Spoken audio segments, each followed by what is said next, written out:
자, 오늘 우리가 함께 볼 말씀은 오늘도 사사기입니다. 사사기 11장 1절에서 3절 말씀 우리가 함께 봉독하겠습니다. 시작.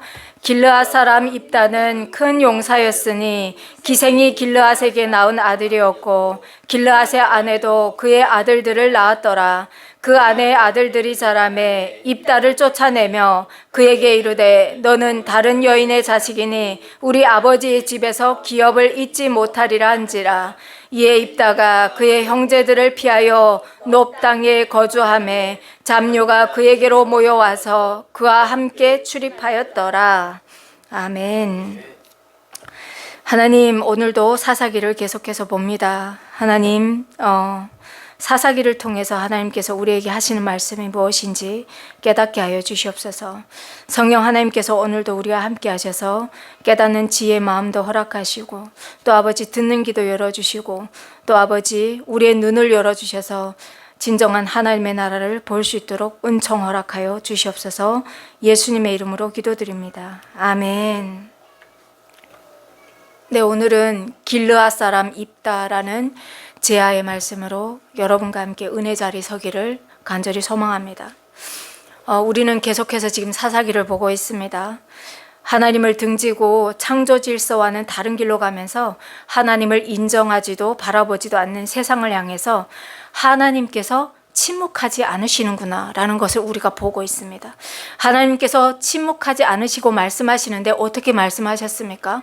창세기부터 이렇게 보니까 그 표징이 아브라함 이전에는 노아 홍수로 하나님께서 말씀하셨습니다. 그리고 노아 이후에는 하나님께서 우리의 이름을 세계에 알리자, 하늘 높이 우리의 이름을 알리자라고 얘기하면서 하나님께서 땅끝까지 흩어져서 충만하라고 하셨던 그 하나님의 말씀에 반역하는 그 인류를 향해서, 바벨탑을 쌓는 인류를 향해서 말을 흩고 언어를 흩어서 불순종하는 인류를 향해서 이렇게 언어를 흩으십니다. 이런 표징들을 하나님께서 행하십니다. 그리고 하나님의 사랑이 무엇인지 보여주시고자 나라를 세우시는데 그 과정이 이스라엘 역사 속에 담겨져 있고 이 성경으로 기록되어서 우리의 손에 들려 있더라라는 것들을 하나님께서 보여주고 계십니다. 자, 그런데 하나님의 그 창조 역사부터 우리가 이렇게 보는데 하나님의 그 뜻은 참으로 선하고 아름답고, 그리고 인류를 향하신 그 긍휼로 시작된 하나님의 그 아름다운 프로젝트인데 정말 쉽지 않구나라는 것들을 봅니다. 너무나도 쉽지 않구나. 겉모습은 갖춰졌는데 정작 하나님의 나라 백성으로 선택된 이스라엘 그 한 민족을 통해서 하나님께서 보여주시는데 잘 순종하지 못해요. 정말 그 어려움이 어마어마합니다. 왜 이렇게 순종을 못할까? 왜 이렇게 순종을 못할까? 말씀으로 우주 만물을 창조하시고 다스리시는 하나님이신데도 왜 이렇게 어려울까? 이런 것들을 봅니다. 그렇잖아요. 하나님께서 무에서 유를 창조하시고 가시는데 아니 그 피조물인 이 인류가 하나님 앞에 순종하지 못하는 모습을 계속해서 보고 있습니다. 왜 이런지 여러분 생각하면서 우리가 걸었으면 좋겠습니다. 자, 오늘도 우리를 긍휼히 여기셔서 은혜 자리로 우리를 불러 모아주셨는데 하나님께서 우리에게 어떤 말씀을 하시는지 듣는 시간이 되었으면 좋겠습니다. 자, 오늘 본문 말씀을 보니까 스스로 왕이 되겠다고 자기 이복 형제 69명을 한 바위에서 무참히 학살한 아비멜렉 이후에 사사들이 등장합니다. 돌라가 세워지고 또 야일, 입다 이런 사람들이 계속해서 나오고 있습니다. 그런데 사사 돌라와 야일은 다스린 시간들을 이렇게 보니까 돌라가 23년을 다스렸습니다. 그리고 야일이 22년간 다스립니다. 오랜 시간을 하나님 앞에서 평안하였구나라는 것을 볼 수가 있습니다. 이렇게 합쳐보면 40년이 넘는 기간을 하나님 안에서 평안을 누렸음을 볼 수 있습니다. 그런데 이 사사들은 보니까 고작 몇 줄로 기록하고 있습니다. 그리고 우리가 오늘 봉독한 입다가 나오는데, 입다는 고작 해봐야 6년을 이스라엘의 사사로 있었습니다. 그런데 입다의 이 사건은 크게 하나님께서 보시면서 2장에 거쳐서 이렇게 기록을 하십니다.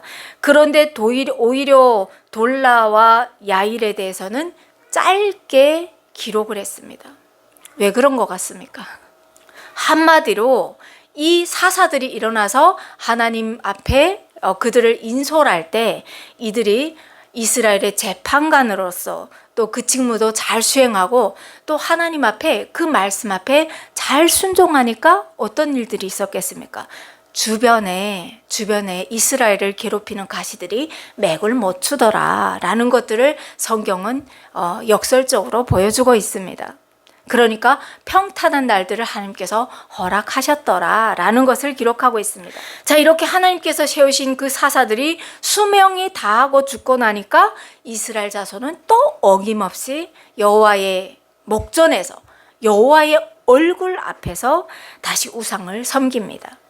바알들을 섬기고 아스다롯과 아람의 신돌과 또 시돈의 신들과 모압 신, 암몬 신, 블레셋 신, 그냥 눈에 보이는 신들은 다 섬겼대요. 우상 숭배대요.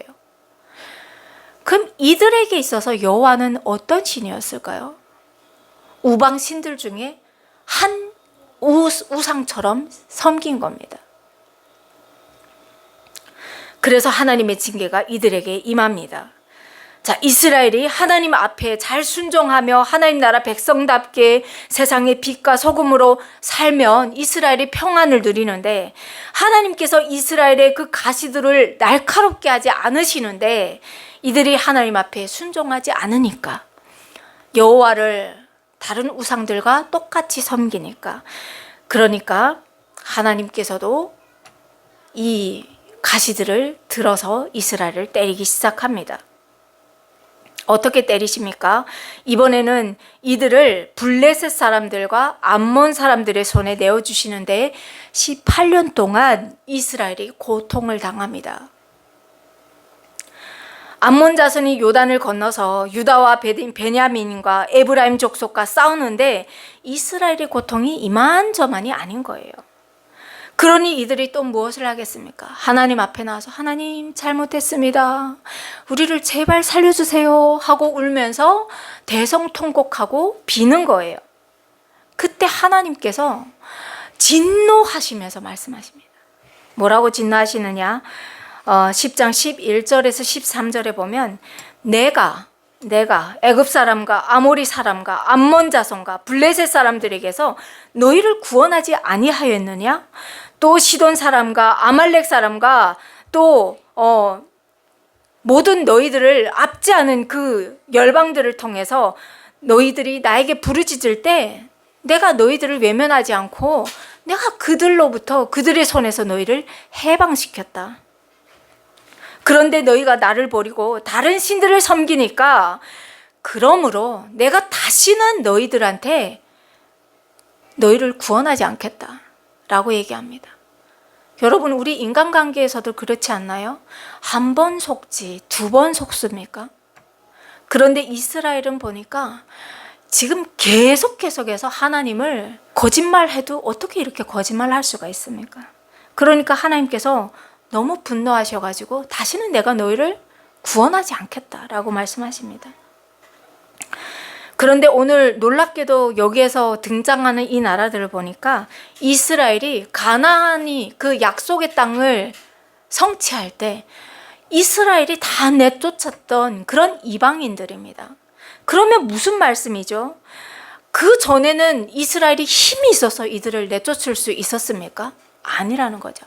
하나님께서 다 내쫓아줬는데, 그런데 너희는 지금 하나님 앞에 오히려 불순종함으로 말미암아 그들 앞에 엎드려서 지금 우상 숭배하고 있다. 그래서 하나님께서 하나님을 대적하고 나오는 너희 이 무리들 내가 구원하지 않겠다라고 말씀하시는 겁니다. 너희에게 주었던 그 영광 내가 다시는 안 주겠다라고 말씀하십니다. 그러면서 하나님께서 뭐라고 하십니까? 가서 너희가 택한 신들에게 부르짖어서 너희의 환난 때에 그들이 너희를 구원하도록 해라 라고 하나님께서 말씀하십니다. 하나님의 그 마음이 여러분에게 느껴져야 합니다. 이게 이들만의 문제일까요? 오늘도 동일한 문제입니다. 하나님 앞에 우리가 순종한다고 하지만 얼마만큼 하나님 앞에 순종하는지 봐야 되는 겁니다. 그걸 보라고 사사기를 낱낱이 기록해서 아름다운 역사만 기록한 것이 아니라 그들이 하나님 앞에 어떻게 살았는지를 낱낱이 기록해서 우리에게 보여주시는 거죠. 자, 늘 어려울 때마다 회개하고 용서를 빌면 하나님께서 이내 응답하심으로 구원을 베풀어 주신다는 것을 이스라엘은 잘 알고 있습니다. 그러면 죄악이 근절되지 못하고 계속 반복되는 이유는 왜일까요? 왜라고 생각하십니까, 여러분? 이게 다 우리가 생각하면서 살아야 하는 신앙의 문제들입니다. 왜 단절되지 못하지, 죄가? 그리고 하나님은 왜 계속해서 이 역사를 이끌어 가실까? 하나님 앞에 늘 불순종하는데, 하나님 앞에 늘 반역하는데 하나님은 왜 버리지 않으시고 이 역사를 계속해서 이어가실까? 이 우리가 계속 생각해야 되는 문제가 아닙니까? 자, 왜냐면요, 하나님은 영원하신 분이시기 때문입니다. 우리는 기껏 살아야 80년, 건강하게 사는 세월이 80년입니다. 그리고 오래 살아야 100년, 또 요즘은 세월이 좋아져가지고 더 오래 사는 분들이 120년 이렇게 살지 않습니까? 그렇지만 하나님은요, 1000년, 10,000년, 그 시간은 정말 말로 우리가 상상할 수 없는 시간들입니다. 하나님은 처음 시작하시는 분이시고 끝내시는 분도 하나님이세요. 우리는 시작도 못하고 끝도 낼 수 없는 사람들이에요. 왜냐하면 우리의 호흡이 하나님으로부터 왔기 때문이죠. 그러니까 우리가 생각하는 이 80년이라는 시간은 하나님 앞에서는 1000년이 될 수도 있고 억년이 될 수도 있어요. 하나님의 시간과 우리의 시간은 다르기 때문입니다. 그리고 또 하나는 무엇이냐? 우리는 근본적으로 부패한 존재들이기 때문입니다. 죄악이 단절될 수 없는 것은 우리는 어려서부터 생각하는, 아담이 내가 하나님처럼 되겠습니다 라고 생각하는 순간 우리의 마음 가운데 늘 내재되어 있는 것, 내가 저 사람을 이기고 내가 왕이 돼야지, 왜 내가 저 사람 밑에 들어가, 내가 늘 1등이 돼야지 라는 생각이 늘 있기 때문에 그 부패한 마음으로 인해서 우리는 그 죄악으로 말미암아 단절될 수가 없습니다. 자, 그래서 누가 오십니까? 그래서 예수님이 오시는 겁니다. 그래서 예수님, 이 문제를 해결하기 위해서 참 구원자가 나타나야 했는데 그 구원자가 바로 예수 그리스도입니다. 마태복음 1장 21절에 보면 아들을 낳으리니 이름을 예수라 하라. 이는 그가 자기 백성을 저희 죄에서 구원할 자이심이라 라고 말씀하십니다. 우리는 이 죄 문제를 해결하지 못하기 때문에 그래서 하나님의 아들이 오시는 거예요. 죄가 없으신 분이 오셔가지고 우리의 죄를 다 한 번에 그냥 십자가에서 도말하신 겁니다. 없애버리시는 겁니다. 오늘을 살아가는 우리도 보면 말씀에 순종하여서 살고 싶은데 자꾸 넘어집니다. 저만 압니까? 여러분도 알고 있죠. 여러분도 알고 있죠.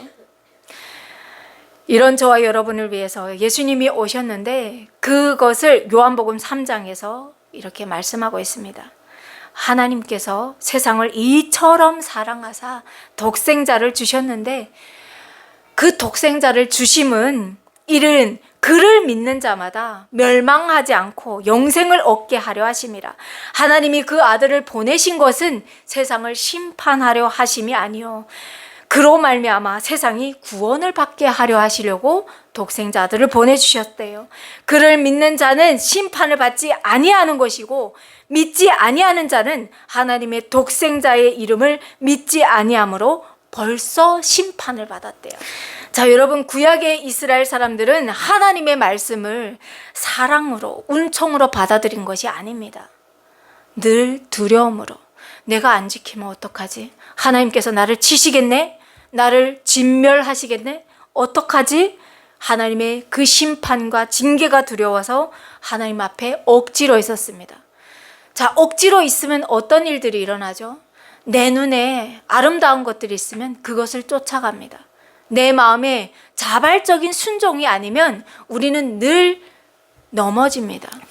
자, 본문으로 돌아가서 너희가 택한 신에게 부르짖어서 그들이 너희를 구원하게 하라 라고 하나님께서 말씀하시니까 이스라엘 백성이 어떻게 합니까?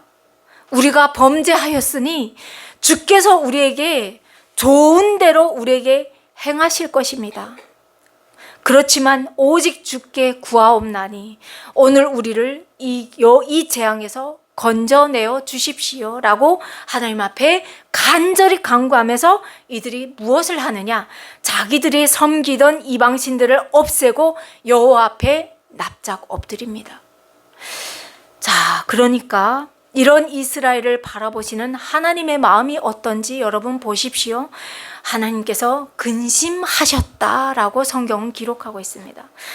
이 성경은 그냥 성경을 우리말로 기록된 성경을 보면 근심하셨다라고 표현되지만 원어로 보면 하나님이 마음이 아프고 갈기갈기 찢어지는 거예요. 하나님은 내가 너희를 이처럼 사랑해서 독생자 아들까지 보내줄 그런 하나님이신데 하나님이 두려워서 하나님의 그 매가 너무 아파서 하나님 우리를 이 재앙에서 건져주십시오 하니까 너무너무 아파가지고 하나님 그 마음이 갈기갈기 찢어지는 거예요. 내 자녀를 너무너무 사랑해서 내 딸아 이리 와, 내 아들아 이리 와 하고 안아주는데 이 아이가 무서워요. 아버지 무서워요. 이러면서 무서워서 아버지 품에 안기지 못하는 거예요. 그러면 여러분 마음이 어떻겠습니까? 막 갈기갈기 찢어지는 거죠. 내 마음은 그게 아닌데 내가 이 아이와 어떻게 하면 소통할까? 내가 이 관계가 잘못되었구나. 이 아이에게 내 아버지의 사랑이 간절히 느껴지려면 어떻게 해야 될까? 그러면서 피눈물을 흘리는 그 마음이 지금 하나님의 마음인 거예요. 나는 너희를 이렇게 사랑하는데 너희는 나를 이렇게 무서워하는구나. 어떡하지? 하나님과 이스라엘의 관계는요, 부모와 자식과의 관계입니다. 부모와의 자식과의 관계입니다. 그래서 그렇게 사랑하시기 때문에 예수님께서 오셔가지고요, 그냥 십자가를 지신 거 아니잖아요. 보초병들이 예수님의 따귀를 힘껏 때리고요. 그리고 하는 예수님의 얼굴에 침을 뱉고요. 그리고 온갖 조롱하고, 그리고 또 어떻게 합니까? 그 채찍을 맞아서 뼈가 보이도록 살점이 뚝뚝 떨어져 나가는 그 고통을 하나님께서 다 지신 거예요. 얼마만큼 사랑하시면 이걸 할 수 있을까요? 자, 이스라엘이 한참 이러고 있을 때 암몬 자손이 이스라엘을 공격하려고 길르앗에 진을 칩니다. 그러니까 이스라엘 자손도 모여서 미스바에 진을 칩니다. 그리고 뭐라고 말합니까? 누가 먼저 나가서 암몬 자손과 싸움을 시작할까? 그가 길르앗 모든 주민의 머리가 되리라. 누가 먼저 나가서 저 암몬 자손과 싸우면 그가 이스라엘의 왕이 될 거야 라고 지금 얘기하고 있는 겁니다. 이스라엘은 연방제잖아요. 다 함께 모여서 땅을 지키기 위해서, 또 이스라엘 자손을 지키기 위해서 연방제로 나가 싸운단 말이에요. 그런데 누구도 나가 싸울 자가 없어요. 그래서 보니까 이런 배경 속에서 11장에 입다가 등장을 합니다. 자, 입다는 어떤 사람이냐면요, 길르앗이 기생에게서 나온 아들입니다. 기생에게서 나온 아들인데, 그런데 입다를 어떻게 소개하냐면요, 길르앗 사람 입다는 큰 용사였으니 라면서 성경이 시작을 해요. 자, 민수기 26장에 보면 두 번째 인구조사가 기록되는데 거기에 보면 길르앗이 나옵니다. 이 요셉의 아들들의 종족들은 므낫세와 에브라임이요, 므낫세의 자손 중 마길에게서 난 자손은 마길 종족이고 마길이 또 길르앗을 낳았고 하면서 므낫세 지파에 길르앗이 지금 속해 있다는 것을 성경이 말해주고 있죠. 그러면서 그가 사는 땅은 요단강 동쪽 동므낫세에 속했다라고 말씀하고 있습니다. 여러분이 지금 기억하고 있어야 돼요. 가나안 땅에 들어가기 전에, 요단강을 건너기 전에 그 동쪽의 땅을 먼저 이렇게 쟁취를 하잖아요. 그래서 에브라임, 므낫세 반지파, 세 지파가 그 동쪽 땅을 얻습니다. 그러니까 지금 동쪽에서 일어난 일이구나라는 것을 지금 알면 되세요. 그런데 이 길르앗에게는 아내가 정말 이미 있었는데 기드온과 마찬가지로 길르앗도 또 이 기생에게 가가지고 또 아들을 하나 낳은 거예요. 여러분 지금 사사시대를 고발하고 있는 겁니다. 성경이.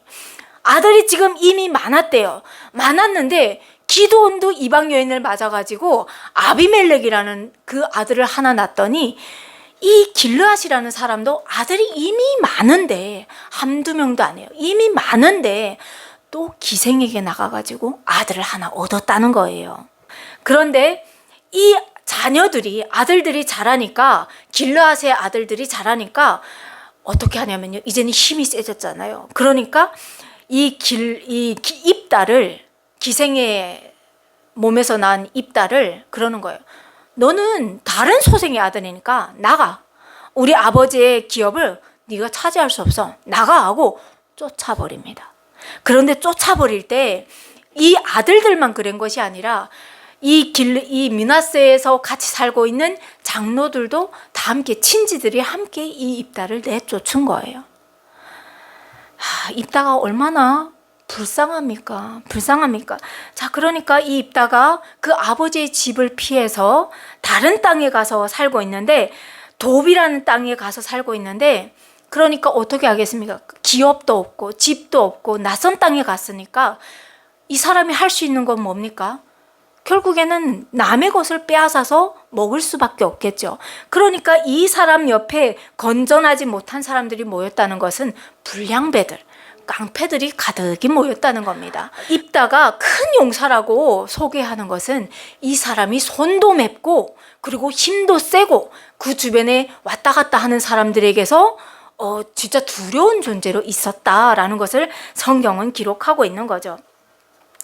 자, 그런데 이 사람에게 지금 이 장로들이 갑니다. 길르앗 장로들이 이 사람을 찾아가는 거예요. 찾아가서 우리가 암몬 자손과 싸우려고 하니까 당신은 와서 우리의 장관이 돼달라라고 입다에게 얘기를 합니다. 그러니까 입다가 뭐라고 얘기하냐면요, 당신이 나를 미워하지 않았습니까? 당신들이 나를 미워해서 나의 아버지 집에서 쫓아내지 않았습니까? 그런데 지금 어려움을 겪었다고 해서 지금 나를 찾아와서 당신들을 도와달라고 합니까? 하면서 입다가 지금 어처구니 없다는 듯이 지금 얘기를 하고 있습니다. 입다 입장에서 그럴 수 있습니까? 없습니까? 그럴 수 있는 거예요. 충분히 그럴 수 있는 거예요. 자, 이럴 때 여러분, 길르앗 장로들이 입다의 마음을 잘 알잖아요. 아버지 집에서 그 형제들한테 쫓겨난 것도 억울한데 자기 땅도 없이 지금 딴 땅에 가서 있는 그 사람의 마음을 잘 이해하는 거예요. 그러니까 이 사람이 기가 솔깃하려고 하면 어떤 것을 제안해야 되겠습니까? 그것을 제안하는 거죠. 제발 우리에게 와서 암몬 사람들과 싸워주시오. 당신은 길르앗에 사는 모든 사람의 통치자가 될 것이요. 당신을 쫓아냈던 그곳에 와서 당신이 왕이 될 수 있습니다. 우두머리가 될 수 있습니다. 라고 얘기하는 거예요.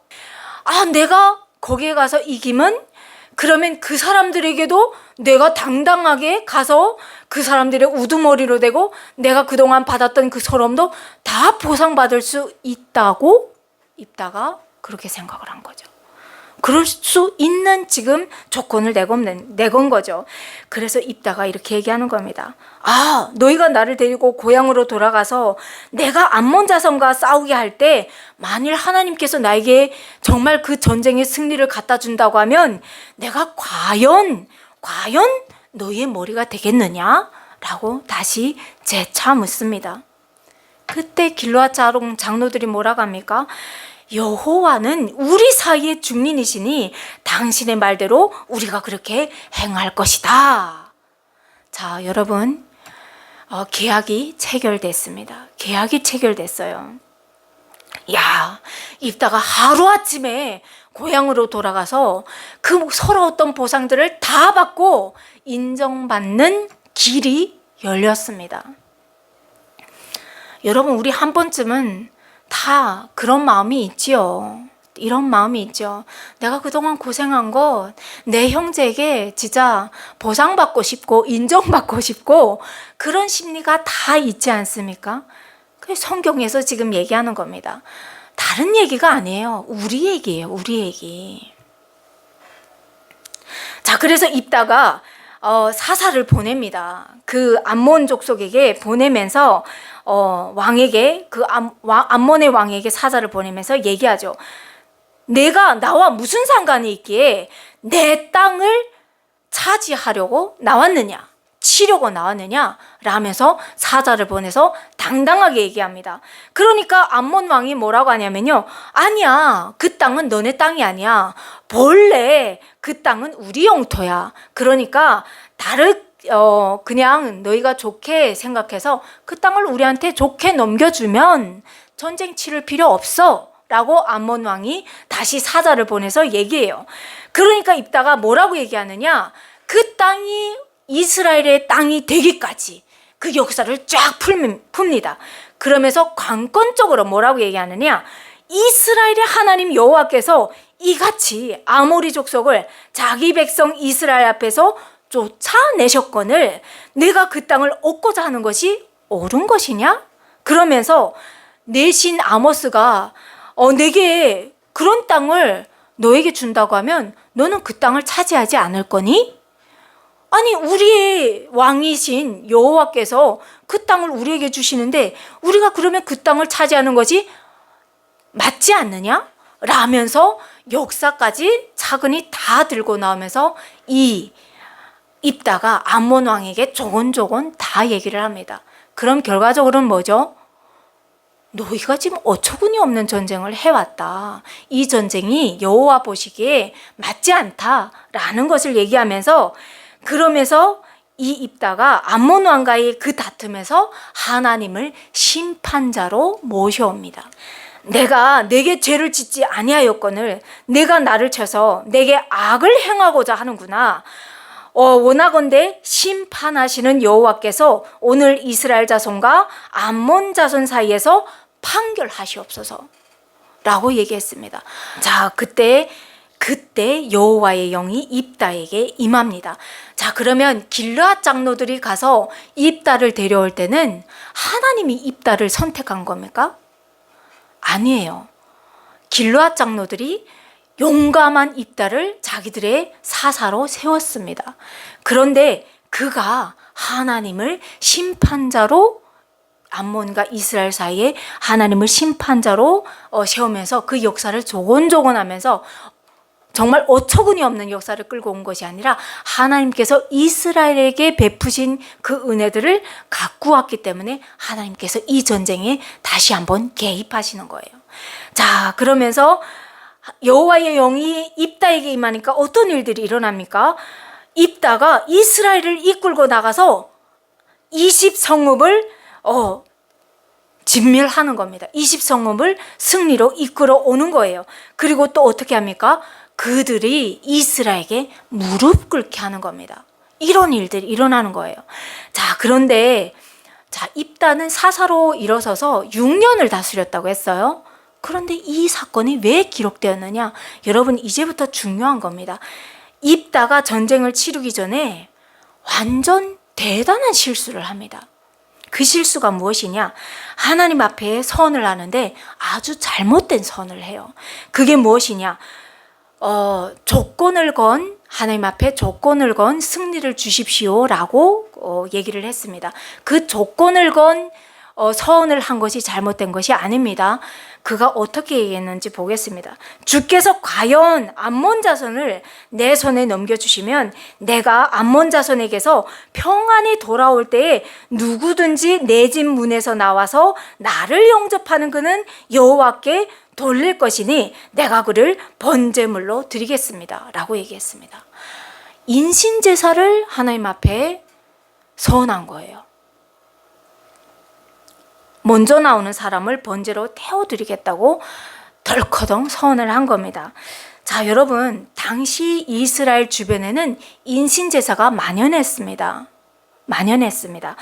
자, 그러면 이 입다가 너무 긴장한 나머지 이 전쟁을 승리해서 그동안의 내 서러움도 보상받아야 되겠고, 그리고 내가 다시 고향으로 돌아가야겠고, 그런데 전쟁이 임하려고 하니까 두려움도 커요. 그러니까 그 긴장함 속에서 잘못된 서원을 했는데, 하나님을 몰라도 한참 모르는 이스라엘입니다.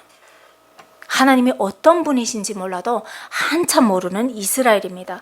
그래서 성경이 이 사건을 기록합니다. 조건을 건 승리를, 조건을 건 그런 서원을 했다고 해서 이스라엘이 승리하고, 조건을 건 그런 서원을 하지 않았다고 해서 이스라엘이 승리하지 않는 것이 아니라는 거죠. 자, 이미 16절에 이스라엘의 이 전쟁의 승패는 결정났습니다. 16절에 보면 그들이 한 행동이 있는데, 하나님, 우리가 하나님 앞에 너무너무 잘못했습니다. 그래서 하나님께서 우리를 어떻게 벌하시든지 그 벌이 우리에게 임할 것을 믿습니다 라고 고백하면서 그들이 자기 가운데서 이방신들을 제하여 버리고 여호와를 섬기며 라고 기록하고 있습니다.